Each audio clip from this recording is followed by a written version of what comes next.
அன்பிற்கினியவர்களே, நீர் முழு உள்ளத்தோடு நம்பினால் தடையில்லை என்ற பிலிப்பின் வார்த்தை இன்றும் நம் உள்ளத்தில் எதிரொலிக்கிறது.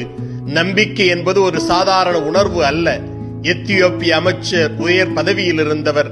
பொருள், அதிகாரம், அறிவு எல்லாம் அவரிடம் இருந்தது. ஆனால் அவருடைய இதயத்தில் ஒரு வெற்றிடம்.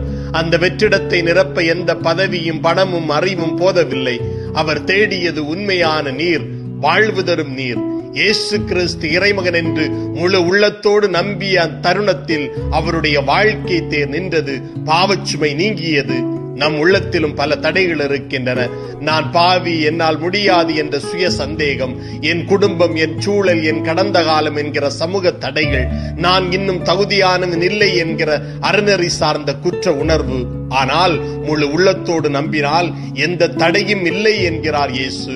முழு உள்ளம் என்பது அரைகுறை நம்பிக்கை அல்ல, என்னால் முடிந்தவரை என்ற சமரசமும் அல்ல, முழுமையான ஒப்படைப்பு.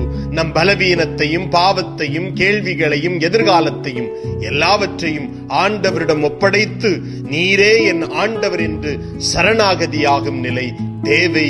இதுவே ஜெபிப்போம். இயேசுவே, என் சந்தேகங்கள், பயங்கள், பாவ உணர்வுகள் ஆகிய எல்லா தடைகளையும் நீக்கி முழு உள்ளத்தோடு உம்மை நம்பும் ஆற்றலை தாரும்.